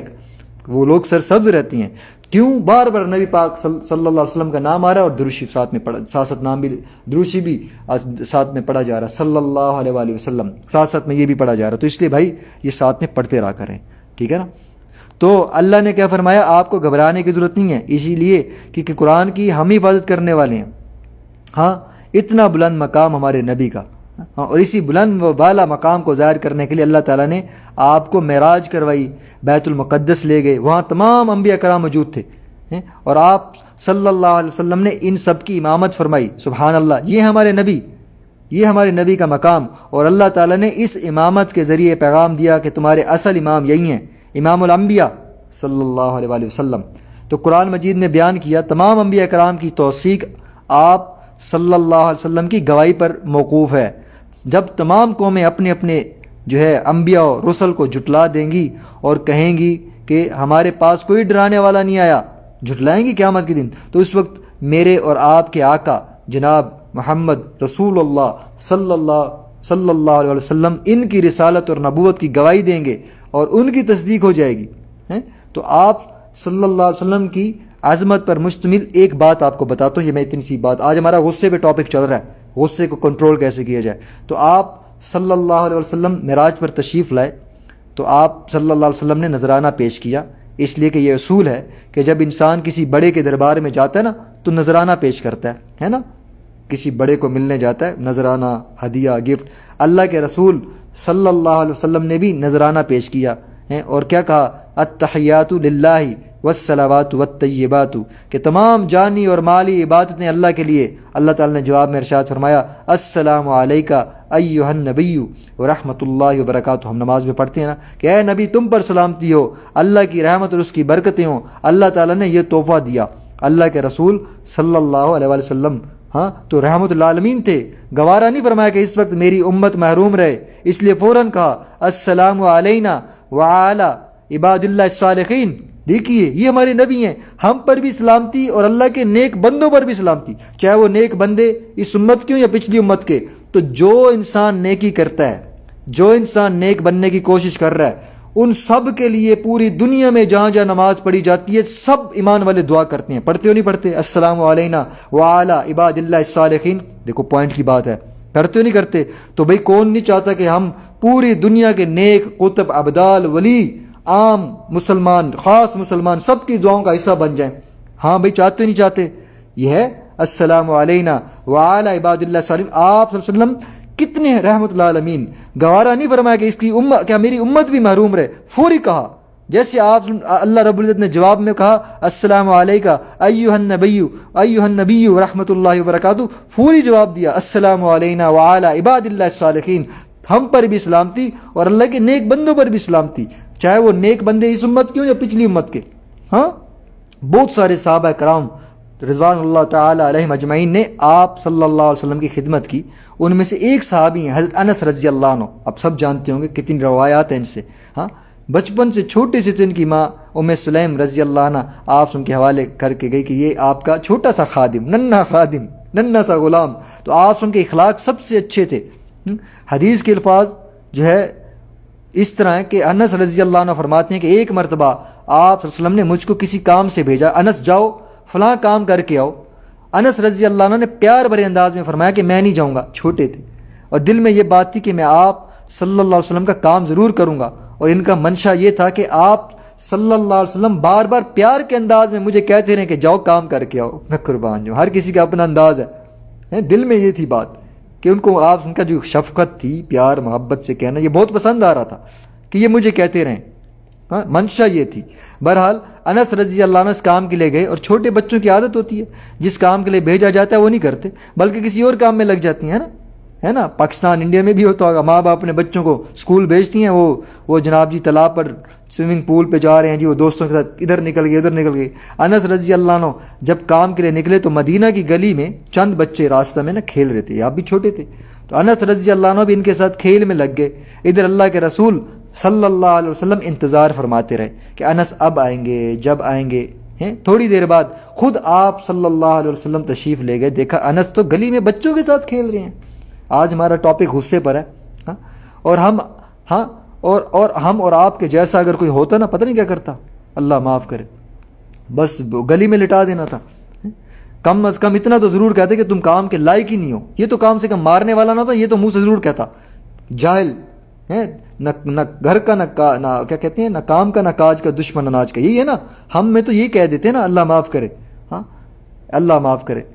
تو انس رضی اللہ عنہ فرماتے ہیں آپ صلی اللہ علیہ وسلم میرے قریب آئے، میرے کندھے پر ہاتھ رکھ کر پھرایا، میں نے سوچا کہ یہ کون ہے جو میرے کندھے پر ہاتھ پھیر رہے ہیں، کیا دیکھتا ہوں اللہ کے رسول صلی اللہ علیہ وسلم میرے پیچھے کھڑے مسکرا رہے ہیں۔ پھر آپ نے فرمایا انس میں نے تمہیں کام کے لیے بھیجا تھا، تم کھیل میں مصروف ہو گئے، جاؤ ابھی کام کر کے آؤ، آرام سے محبت سے۔ انس رضی اللہ عنہ فرماتی ہیں میں نے اللہ کے رسول صلی اللہ علیہ وسلم کی 9 یا 10 سال تک خدمت کی، لیکن جب مجھ سے غلطی ہو جاتی تو کبھی آپ صلی اللہ علیہ وسلم نے یہ نہیں فرمایا کہ یہ کام کیوں نہیں کیا اور یہ کام کیوں کیا۔ ہم تو اللہ معاف کرے بیویوں کو بھی ایسا بنا لیتے ہیں نا، نوکر اور ملازموں سے بھی اللہ معاف کرے ان سے بھی بدتر سلوک کرتی ہیں۔ یہ تیری ہمت کیسے، کھانا کیوں نہیں بنایا، ابھی تک تو نے یہ کیوں نہیں کیا، ابھی تک ہوا کیوں نہیں، بس کیا کیوں نہیں، ایسی کی تیسی۔ ہمارا کتنا گندا برتاؤ ہوتا ہے، اللہ رحم فرمائے، اللہ ہم سب کے ایمان کی حفاظت فرمائے۔ ہمارا حال تو یہ ہے یار، حشر تو ہمارا یہ ہے، اخلاق نہیں ہے، غصہ، یہ کام کیوں نہیں کیا اور یہ کام کیوں نہیں کیا۔ ہم اپنی زندگیوں کو دیکھیں میرے عزیز دوستو، اگر ہمارے گھر کے اندر تھوڑا بھی نمک زیادہ گر جائے نا، ہم غصہ ہو جاتے ہیں۔ مسجد میں ذرا سی دیر ہو جاتی ہے، مقتدی آسمان زمین ایک کر لیتی ہیں، مسجدوں میں اتنے شور ہو رہے ہوتے ہیں، امام صاحب دیر سے کیوں آئے، اتنی دفعہ تو سن چکا ہوں۔ تو صحابہ کرام تو آپ صلی اللہ علیہ وسلم کی ڈانٹ پر خوش ہوتے تھے، اس کے باوجود آپ صلی اللہ علیہ وسلم نے نہیں ڈانٹا۔ عربی کی کہاوت ہے، عربی کی کہاوت، محبوب کی مار کشمش کی مانند ہے۔ کشمش سمجھتے ہیں نا، جو ڈرائی فروٹ انگور سے جو بنتے، کشمش کی مانند ہے، محبوب کی مار بھی کشمش کی مانند۔ یہ عربی کا ایک ضرب المثل ہے، ضرب الحبیبی مثل اکل زبیب، زبیب بولتے ہیں کشمش کو، محبوب کی مار بھی کشمش ہے۔ سبحان اللہ۔ آپ دیکھیے پیارے نبی صلی اللہ علیہ وسلم کا انداز کتنا پیارا تھا، آپ صلی اللہ علیہ وسلم نے انس رضی اللہ عنہ کو نہیں ڈانٹا۔ اس کے ذریعے آپ صلی اللہ علیہ وسلم امت کو یہ تعلیم دینا چاہتے ہیں کہ اپنے اندر معاف کرنے کا جذبہ پیدا کیا جائے۔ اگر کوئی استاد ہے تو اس کو چاہیے اپنے شاگردوں کے ساتھ ہمدردی کا سلوک کرے۔ اتنا ظالموں کی طرح مدرسوں میں مارا، آج مدرسوں سے بد زن کیوں ہیں لوگ، ورنہ میں تو چاہتا ہوں امت کا ہر بچہ حافظ ہو یار، ہو سکتا ہے ابھی بھی مدرسوں سے مار پیٹ اگر نکل جائے۔ اس لیے تو سور خوروں کی تعلیم کے لیے اسکولوں میں اور مدارس میں، دوسرے اسکولوں میں بھیج دیتی ہیں، یار مدرسے کے مولوی صاحب مارتے ہیں۔ تو جب ہم دین سے ہٹتے ہیں، شریعت سے ہٹتے ہیں، تو پھر یہی اس کا رزلٹ نکلتا ہے۔ اللہ معاف کرے، اپنے اندر نرمی پیدا کرنی چاہیے۔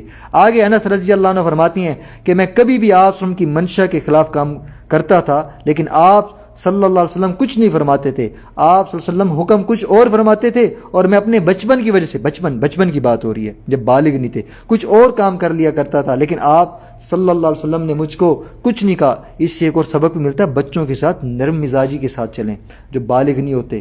مائیں اور باپ مار مار کے حشر چھیل دیتے ہیں بچوں کو، سب سے خطرناک ترین یہ تربیت۔ اور پھر کہتے ہیں جی ہمارے عزیز مسئلے حل کیوں نہیں، ہماری اولاد کے کوئی ہو کیا گیا ہے، خود آپ نے بگاڑ دیا۔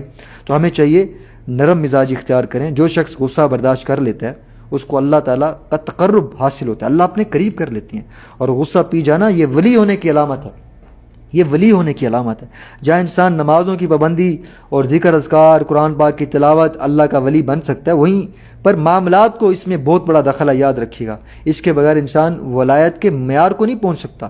تو ولایت کا جو معیار، جو معاملات ہیں، معیار معاملات، اور اللہ تعالیٰ بھی نرم مزاجی کو پسند کرتی ہیں، اس میں یہ سب کچھ ہوتا ہے۔ یہ غثیالہ مزاج اللہ تعالیٰ کو پسند نہیں ہے۔ ایک تو ہوتا ہے کسی بڑے نے آپ کے ساتھ زیادتی کی اور اس سے آپ بدلہ نہیں لے سکتے، بڑا ہے نا، کیا کیا کریں، اس لیے آپ معاف کر دیجیے، آپ نے معاف کر دیا، اس لیے کہ آپ کے اندر بدلہ لینے کی طاقت نہیں ہے۔ بھائی کیا خیال ہے، ایک پولیس انسپیکٹر آپ کو کوئی گالی دے دے، آپ اس کو کچھ کہو گے؟ آپ بولو گے یار پہلے تو اس نے میرے ساتھ حشر کرنا ہے، مارنا پیٹنا ہے، پھر الزام لگا کے جیل میں بند کر دے گا۔ آپ کے پاس معاف کرنے کے علاوہ کوئی چارہ نہیں ہے، اچھا بھائی میں نے معاف کیا، ایسے ہی ہے نا، صحیح کہہ رہا ہوں نا میں؟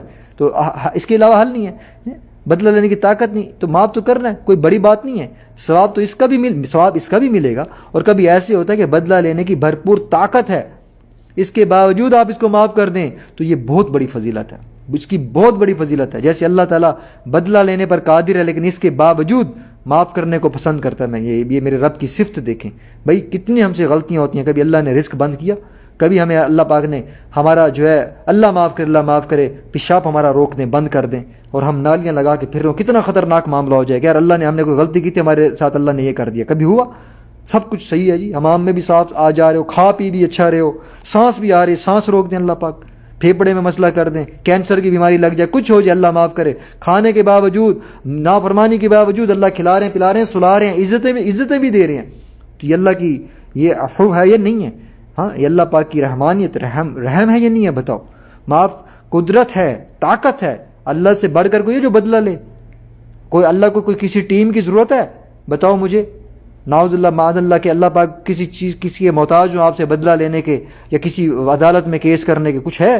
فوری بدلہ لے سکتے ہیں، کہیں پہ کسی جگہ پہ بیٹھی ہو، چھپے ہو، کچھ بھی کر رہے ہو، کتنی آپ فوجوں کے ساتھ ہو، اللہ فوری بدلہ لے سکتے ہیں، لیکن اللہ آپ کو معاف کر دیتی ہیں۔ تو ہم کیا اللہ کی مخلوق پہ ہم اگر کریں گے کرم، تو اللہ پہ ہم پہ کرم نہیں فرمائیں گے؟ اللہ کی عیال بتایا گیا اللہ کی مخلوق کو، تو اللہ کی ذات معاف کرنے والی ہے، قدرت رکھنے والی ہے۔ اس آیت پاک میں اللہ تعالیٰ نے قدرت والی صفت کو ذکر فرمایا، یہی تعلیم دی ہے کہ قدرت رکھتے ہوئے وقان اللہ عفوا قدیرا، یہ آیت کا مفہوم، وقان اللہ عفوا قدیرا، اللہ تعالیٰ کی ذات معاف کرنے والی، قدرت رکھنے والی ہے، معاف بھی کرتی ہے اس کے باوجود کہ قادر ہے۔ کیا مطلب؟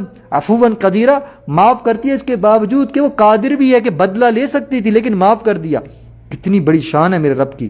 تو تعلیم کہہ دی جا رہی ہے کہ قدرت رکھتے ہوئے معاف کرنا بڑے جگر گردے کا کام ہے۔ کتنا انسان بڑے سے بڑا گناہ کرتا ہے، غلیظ ترین گناہ کرتا ہے، لیکن پکڑ نہیں ہوتی، پھر بھی آرام سے پھر رہا ہوتا ہے، کھا بھی رہا ہوتا ہے، لوگوں کے سامنے عزت بھی ہے، سب کچھ۔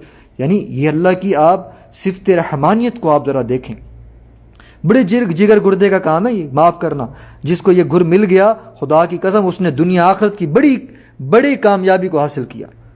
بہت بڑی سعادت کی بات ہے، ہم سب لوگوں کو یہ مزاج بنانا چاہیے۔ اور غصہ پینے اور معاف کرنے کی حدیث میں بڑی فضیلت آئی ہے، چنانچہ آپ صلی اللہ علیہ وسلم نے فرمایا کہ جس نے غصہ پی لیا اور قدرت ہونے کے باوجود طاقت بھی تھی کہ بدلہ لے سکتا تھا، اس کو معاف کیا تو قیامت کے دن اس کو حوروں میں اختیار دیں گے اور فرمائیں گے کہ جنت کی حوریں ہیں، ان میں سے جس کو چاہو لے لو۔ مردوں کو غصہ زیادہ آتا ہے نا، اس لیے عورتیں کہیں گی ہمارے ساڑھے لئی کی ہے، تھوڑے لئی اللہ ہے، آہا زندہ باد، اللہ مل گئے تو اور کیا بات ہے۔ عورتیں سوچیں گی اردو واسطہ حورا نے ساڑھے لئی کی ہے بھائی، اور مردوں کو غصہ زیادہ آتا ہے، سمجھ گئے نا آپ؟ ہاں سبحان اللہ، یہ ہے قرآن کی فصاحت اور بلاغت۔ ایک بزرگ کے بارے میں آتا ہے، ان کے پاس ایک آدمی آیا اور اس نے کہا ایک آدمی ہمیشہ آپ کو برا کہتا ہے۔ ان اللہ والوں نے کہا اللہ اس کو نیک بدلہ دے۔ اس نے کہا اس نے آپ کے ساتھ کوئی احسان نہیں کیا، آپ اس کے لیے دعا دے رہے ہو۔ فرمایا کہ وہ احسان ہی تو کر رہا ہے، میری برائی کر کے اپنے کھاتے کی نیکیاں میرے کھاتے میں جمع کروا رہا ہے۔ سنا آپ نے؟ دیکھا آپ نے؟ غیبت، چغلی، ان سب چیزوں سے انسان کی نیکیاں یہ جایا ہو جاتی ہیں، اس کے ٹرانسفر ہو گئی۔ اللہ تعالیٰ ہم سب لوگوں کو آپ سم کی سنتوں کو عمل کرنے والا بنائے، آمین۔ اس لیے میں کہتا ہوں کہ بھی اچھی بات ہے جب کوئی نیک بندہ میری غیبت کرتا ہے نا، اللہ کا ولی جس نے صدقے خیرات کیے، مجھے کہیں سے پتہ لگتا ہے تیری برائی بڑی کی جاتی ہے، تیرے بارے میں کسی نے غلط کہا، بدگمانی کی، یا تیرے پہ تہمت لگائی، غلط بات کی، میں اتنا خوش ہوتا ہوں کیونکہ مجھے پتہ ہوتا ہے وہ انسان نیک ہے۔ بھائی وہ تو قرآن پڑھتا ہے، تہجدیں پڑھتا ہے، میں کہتا ہوں مزے آصف تیرے مزے سب ٹرانسفر ہو گیا، میں تو بڑی احسان مند ہوں۔ میں تو کہتا ہوں کہ گفٹ، حسن بصری رحمۃ اللہ علیہ نے ایک شخص کی غیبت کرتا تھا، اس کو ہدیہ بھجوایا، گفٹ بھجوایا، ہاں اللہ کمی بیشی معاف فرمائے. وہ شخص تو دن ہر جگہ برائی کرے, ہاں, اور یہ اس کو ہدیہ بھجوا رہے ہیں. اس نے کہا جی حضرت میں تو آپ کی غیبتیں کرتا ہوں, جگہ جگہ بیٹھ کے برائیاں کرتا ہوں, آپ مجھے ہدیہ بھجوا رہے ہیں. تو بولا تو بھائی میرا محسن ہے, نیکیاں کون کسی کو دیتا ہے, اس کا تو پتہ لگے گا قیامت کے دن. سن رہے ہیں آپ, کہاں پتہ لگے گا؟ قیامت کے دن. تو غصے میں ہم غیبتیں بھی کر جاتے ہیں, بدگمانی اور تہمتیں بھی لگا جاتی ہیں. تو بھائی مزے کی بات ہے, میں تو کہتا ہوں گنہگاروں سے زیادہ نیک لوگ اگر سبحان اللہ اگر کسی کی غیبت کرتی ہیں, خسارہ اپنا کریں, اوروں کا بھلا کر رہے ہیں. ہاں, اتنے صدقے کیے جا رہے ہیں, اتنے خیراتیں کیے جا رہے ہیں, ہاں, اتنے سارے حج اور عمرے ہو رہے ہیں, سب ٹرانسفر. کتنا پیسہ لگتا ہے عمرے کرنے پہ؟ آپ نے اتنا سفر کیا, ٹکٹیں بھری ہیں, کیا خیال ہے؟ اور پھر راستے میں غیبت بھی ہو رہی ہے. ایون مکہ مدینہ میں آگے غیبت ہو رہی ہے, اور ساری نیکیاں حج عمرے اس بندے پہ. واہ بھی واہ جی واہ. تو میں تو بھائی یقین کریں, پتہ ہے میں رات کو سوتے ہوئے کیا کہتا ہوں, اللہ جس نے میرے لیے غیبت کی, اللہ ان سب کا بھلا کرو, سب کا بھلا, کیونکہ اللہ ان کی غیبت کی وجہ سے اس کی ساری نیکیاں مجھے ٹرانسفر ہو گئی. وہ تو میرے بڑے محسن ہیں. جس نے میری برائی کی, جس نے میری مجھ پہ تہمت لگائی, غلط بیانی کی, جس نے جھوٹ باندھا کچھ, یا اللہ آپ ان کے ساتھ بھلا کریں, کیونکہ اس نے اپنی ساری نیکیاں, خاص کر نیک بندوں, پھر تو میں ان کا بھائی بڑا مرید ہو جاتا ہوں. بھائی یہ تو اور زبردست بات. میں تو دعا کرتا ہوں یہ اور نیکیاں کریں تاکہ وہ بھی مجھے ٹرانسفر ہو. کیا خیال ہے؟ وہاں پہ پتہ لگے گا نا, یہ معمولی بات نہیں ہے, اس کو معمولی مت سمجھیے گا. ہاں, یہ مرنے کے بعد پتہ لگے گا. یہ جو میں بات آپ سے کر رہا ہوں, موت تو آنی ہے نا. ہاں, ایک بزرگ کے بارے میں آتا ہے, ان کے پاس ایک آدمی, نسائی شریف کی روایت ہے, اللہ کے معاف فرمائے, اللہ کے رسول صلی اللہ علیہ وسلم کسی غریب کا نام لیے بغیر اس کی مدد کیا کرتے تھے. ایک یہ پہلے میں کی روایت سنا دوں. ایک مرتبہ اللہ کے رسول صلی اللہ علیہ وسلم جمعے کا خطبہ دے رہے تھے. ایک صحابی رضی اللہ عنہ ایسے تھے, ان کی حالت بتا رہی تھی کہ بہت غریب ہیں, پھٹے پرانے کپڑے تھے وغیرہ وغیرہ. ان کی مدد کا ایک طریقہ یہ تھا کہ آپ صلی اللہ علیہ وسلم اعلان فرماتے کہ تم لوگ اس شخص کی مدد کرو, اور اس طرح کرنے میں اس کے دل کو تکلیف ہو سکتی تھی, ہے نا. اس لیے عزت نفس سب کو پیاری ہے. بھائی دیکھیں سب کو پیاری ہے نا. آپ سے کوئی یار میری مدد کر دو, آپ محلے میں کھڑے ہو جاؤ, یار اس کی مدد کر دو, اس بیچارے کے پاس کچھ بھی نہیں ہے, یہ شرم کی بات ہے نا. اس کا بھی طریقہ ہوتا ہے, ہمیں طریقہ آنا چاہیے, ہمیں طریقہ آنا چاہیے. ایک ایک جا کے انڈیویجولی انفرادی طور پر ملو, اور اس کا نام بھی نہ بتاؤ, ایک بندہ یار مدد کے لیے ہے یار, اگر آپ کر سکتے ہو تو کر دو. تو یہ بھی دیکھیں نبی پاک صلی اللہ علیہ وسلم نے کتنا ہمیں اسلام اور اصلاح ہمیں سکھائی, کسی کی دل آزاری نہ ہو. عزت نفس سب کو پیاری ہے, اس لیے اللہ کے رسول صلی اللہ علیہ وسلم نے چاہا کہ ان کی مدد بھی کی جائے, اور عزت نفس پر بھی کوئی داغ دبا نہ آئے, کیا کہ میں قربان جاؤں. اسی دوران اللہ کے رسول نے خطبہ روک دیا صلی اللہ علیہ وسلم, اور ان صحابی سے کہا کہ تم فصل, کھڑے ہو جاؤ اور نماز پڑھو, ہیں, اس لیے کہ تم نے نماز نہیں پڑھی, ہیں, تحیت المسجد, یعنی جو مسجد میں آ کر جو نماز پڑھی جاتی ہے. یہ تعجب والی بات تھی, اس لیے کہ اللہ کے رسول صلی اللہ علیہ وسلم کا خطبہ روک دینا ہی کوئی معمولی بات نہیں تھی. خطبہ روک دینا اور ان کو نماز پڑھنے کے لیے کہنا قابل تعجب تھا. سب لوگ ان کی طرف دیکھنے لگے, اور ان کی نماز ہونے تک اللہ کے رسول صلی اللہ علیہ وسلم نے اپنے خطبے کو روکے رکھا. جیسے ان کی نماز ہو گئی, آپ نے خطبہ کا مضمون بدل دیا. پہلے خطبہ کسی اور مضمون پر تھا, ان کی نماز کے بعد اللہ کے رسول نے غریبوں, میں قربان جو مسکینوں, یتیموں کی مدد پر خطبہ دینا شروع کیا. پہلے ان پر نگاہ کر دی سب کی. دیکھیے ذرا اصلاح طریقہ دیکھو یار. بھئی تم نے نماز نہیں پڑھی, جب اٹھو نماز پڑھو. جب آپ بولیں گے تو سب صحابہ دیکھیں گے نا, بھئی کس کو کہا جا رہا ہے, سب صحابی دیکھ رہے ہیں ان کی نماز پڑھتے ہوئے. بھئی شخص کو دیکھ لیا, کہا کچھ نہیں. ہاں دیکھیے طریقہ دیکھیں میرے نبی کا. پھر خطبے کا جو ہے نوعیت ہی بدل دی. پہلے خطبے کی نوعیت کچھ اور تھی, مضمون کچھ اور تھا, سبجیکٹ کچھ اور تھا, سبجیکٹ چینج کر دیا. غریبوں, مسکینوں, یتیموں کی مدد پر خطبہ دینا شروع کیا. صحابہ کرام سمجھ گئے آپ ہم سے کیا فرمانا چاہ رہے. جیسی نماز پوری ہوئی, صحابہ کرام نے اتنا چندہ دینا شروع کیا, ہاں, کہ ان صحابی کے سامنے ڈھیر جمع ہو گیا. آپ علیہ السلام کی عقل مندی دیکھیے. آپ علیہ السلام نے ان کا نام نہیں لیا. اگر آپ علیہ السلام ان کا نام لیتے تو ان کو تکلیف ہوتی ہے. کتنے اچھے انداز میں آج تصویریں, سیلفیاں جا کر گھروں کے اندر کچھ شاپر رکھ کر بھی دکھایا جا رہا ہوتا ہے. یار کسی کی عزت نفس ہے یار, خدا کا نام لو یار. یہ آج ہماری چیریٹیز کا سسٹم بہت چلا ہوا ہے نا, ویلفیئر اور ٹرسٹ اور یہ وہ, اور جا کر اور اس طریقے سے. میں جب یہاں پر اکثر لوگ مجھے صدقہ اور خیرات کا بولتی ہیں کہ یار اہل مدینہ پر صدقہ خیرات کر دو, بہت لوگ ابھی تک کروا, اللہ جزائے خیر دے. میرے پاس تو وقت نہیں ہوتا, پھر بھی میں لوگوں کے ذمہ لگا دیتا ہوں. تو جب میں کرواتا ہوں مجھے کہتے ہیں ویڈیو بنا دیجیے گا. ان کا ویڈیو کا مقصد مجھے نہیں پتا کیا ہوتا ہے, لیکن یقین کیجئے ہمیں ویڈیو بناتے اتنی شرم آتی ہے کہ یار دیکھ کر کیا سوچیں گے کہ یہ بنا کر جتا رہا ہے. بھلے وہ یہ جاننا چاہ رہے ہوں کہ پتہ نہیں دے بھی رہے نہیں دے رہے. اس لیے میں اب ان لوگوں سے ایک ہی دفعہ میں نے اب سب سے کہہ دیا, بھائی جس کو یقین ہے تو ہمیں دے, نہیں ہے تو نہ دے, مہربانی ہم ویڈیو نہیں بنا رہے. اتنی شرم آتی ہے, ڈوب مرنا آتا ہے. یار نیکی کرو خدا کے لیے، اللہ کے لیے کرو. ہاں اب کچھ لوگوں کو سمجھ میں عقل میں آ گیا ہے، جو نقلی تھے نا نقلی سارے بھاگ گئے ہیں، اصلی ابھی تک بھی ہیں. بھائی ہمیں ویڈیو نہیں چاہیے، آپ دے دیں، اللہ ان کو جزائے خیر دے. ہاں ابھی تک بھی ہیں وہ لوگ، ہاں اللہ ان کو جزائے خیر دے. تو بھائی دیکھو عزت نفس ہر کسی کی ہے، اس کا خیال کیا کرو. تو آپ علیہ السلام ان کا نام لیتے تو تکلیف ہوتی، کتنے اچھے انداز سے اللہ کے رسول نے دونوں کام انجام دیے. اس لیے ایک بات مجھے یاد آ رہی ہے، آپ جس کو زکوٰۃ کا مال دے رہے ہو نا، اس کو یہ بتانا ضروری نہیں ہے کہ یہ زکوٰۃ کا مال ہے، یاد رکھیں. وہ بیچارہ کہے گا یار میں اتنا وہ ہو گیا ہوں اب کہ مجھے میں اب زکوٰۃ لینے لگ گیا.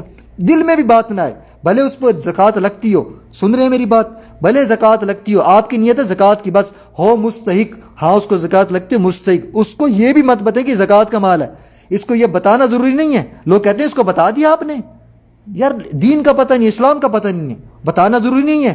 یہ ضروری ہے کہ وہ واقعی صاحب استعداد تھا، واقعی زکوٰۃ لگتی تھی، یہ ضروری ہے. آپ اپنی طرف سے تحقیق کرو. ہاں یہ لوگ اس کو زکوٰۃ نہ لگتی ہو، زکوٰۃ دی تو زکوٰۃ لوٹانی پڑے گی، زکوٰۃ نہیں ہوئی. ہاں لوگ کیا کرتے ہیں رشتہ داریوں میں اور تعلق کی بنا پر زکوٰۃ نہیں جا کر ٹرانسفر کرتے، بھائی فلانے فلانے کو دے دینا. آپ کو کیا پتا آپ کی زکوٰۃ جا نہیں رہی، جا رہی ہے نہیں جا رہی. زکوٰۃ دوبارہ ہے اگر زکوٰۃ صحیح حق جگہ پر نہ پہنچی. یاد رکھیں میری بات، یہ بہت بڑا مسئلہ ہے زکوٰۃ کا. بھائی اسلام کا ایک اہم ترین رکن ہے، اور اس میں اگر ہم غلط ہو گئے، ہاں ہم اتنا پیسے سال کے اکٹھے کر کے رکھتی ہیں کہ آخر میں جا کے لوگوں کی مدد کریں، ہیں اور آخر میں ہمارے زکوٰۃ ہی نہ پہنچے، کتنا خطرناک معاملہ ہے. تو اس کا خیال کیا کریں. ہاں کسی کو ہدیہ دینا ہو، ہدیہ دے کر بھی دینا جائز ہے. ہو زکوٰۃ کا مال ہدیہ، بھائی آپ کے لیے ہدیہ ہے، آپ نے زکوٰۃ ہی دیا، فکر نہ کریں، آپ کا اللہ کا لکھا گیا. اس لیے کہ اگر زکوٰۃ کا نام نہ لیں گے تو اس کو دلی تکلیف ہوگی. اگر لیں گے تو ہم لوگوں کو ایک دوسرے کا اکرام کرنا چاہیے. میں آخری روایت کہہ کے بند کروں گا، بات ختم کروں گا، 1 گھنٹہ ہو گیا. عبداللہ بن عمرو رضی اللہ عنہ ارشاد فرماتے ہیں، ایک آدمی کے ساتھ اللہ کے رسول صلی اللہ علیہ وسلم کا گزر ہوا تو ایک شخص اپنی قوم میں حیا کے عنوان پر تقریر کر رہا تھا. آدمی کو چاہیے کہ وہ حیا اختیار کرے. یہ سن کر اللہ کے رسول صلی اللہ علیہ وسلم نے ارشاد فرمایا، یہ بھی کوئی نصیحت کرنے کی چیز ہے؟ مطلب یہ کہ شرم اور حیا تو ایمان کا ایک شعبہ ہے، وہ ایمان کی طرح ہر وقت سامنے ہونی چاہیے. ہاں بیہقی شریف کی روایت ہے، اللہ کے رسول صلی اللہ علیہ وسلم نے ارشاد فرمایا کہ اللہ تعالیٰ سے ایسی شرم کرو جیسے سے اس شرم کرنے کا اس سے حق ہے. تو صحابہ نے کرام نے کہا کہ اے اللہ کے رسول صلی اللہ علیہ وسلم، ہم اللہ سے شرماتی ہیں اور اس کا شکر ادا کرتی ہیں. آپ صلی اللہ علیہ وسلم نے فرمایا، تم جو شرم سمجھ رہے ہو نا وہ نہیں، بلکہ اللہ تعالیٰ سے حیا کا مطلب یہ ہے کہ یہ سر اللہ تعالیٰ کے علاوہ کسی اور کے آگے نہ جھکے. اس سر کو شرک سے پاک رکھنا ہے. بلکہ اسلام نے اس بات کو بھی پسند نہیں کیا کہ آپ کسی کو جھک کر سلام کرو. ہاں ہمارے اتنے جھک کے سلام کر رہے ہوتے ہیں بدعتی لوگ، اللہ معاف کرے، پاؤں کو ہاتھ لگا رہے ہوتے ہیں ہندوؤں کی طرح. تو توحید اسلام کی بنیاد ہے، یاد رکھیں، اہم چیز ہے، بنیادی چیز ہے، جس کی حفاظت اپنی جان سے بھی زیادہ ضروری ہے. تو اسلام کے تاجدار جن کے صدقہ کے طفیل میں اس دنیا کا وجود ہوا، ان کے سامنے بھی اسلام نے سر جھکانے کی اجازت نہیں دی. آپ صلی اللہ علیہ وسلم سرور کائنات صحابہ کرام رضوان اللہ تعالیٰ علیہم اجمعین نے ایک مرتبہ آپ سے دریافت کیا کہ یا رسول اللہ، ہم دیکھتے ہیں جب کوئی بادشاہ اپنے دربار میں آتا ہے دوسری قومیں اسے جھک کر استقبال کرتی ہیں، آپ تو بادشاہوں کے بادشاہ ہیں، کیوں نہ ہم آپ کو جھک کر سلام کریں؟ تو اللہ کے رسول صلی اللہ علیہ وسلم نے فرمایا، اللہ اس بات کو بالکل اجازت نہیں دیتا میرے بھائیوں، کہ ہمارے سراتنے ہیں اللہ معاف کرے سستے نہیں ہیں کہ کسی کے بھی سامنے سر ہمارے اتنے سستے ہمارے جو ہے کہ سر نہیں ہے کہ کسی کے سامنے جھک جائیں. ہمارے سر صرف اور صرف اللہ کے آگے ہی جھکے گا، اور یہی اس کی جگہ ہے اور یہی اس کا حق ہے. غیر اللہ کے سامنے سر ٹیکنا بہت بڑا شرک ہے. یہ میں نے آپ سے آج بات کی غصے پر، امید کرتا ہوں آپ کو سمجھ میں ہی ہوگی. انشاءاللہ غصے کے ساتھ ریاکاری بھی ہے کہ ہمارا وہ عمل جو کسی کو دکھانے کے لیے سارا بیکار برباد، وہ حج جو عمریں وہ کچھ بھی ہو. اس میں کل آپ سے بات کروں گا. آج ٹائم بہت زیادہ ہو گیا، معافی چاہتا ہوں، آپ کا سر کھا گیا. دعاؤں کی درخواست، کوئی بات بری لگی ہو اللہ کا نام لے کر اللہ کا بندہ سمجھ کے عام ادنا سا اس بھائی کو معاف کر دیجیے گا.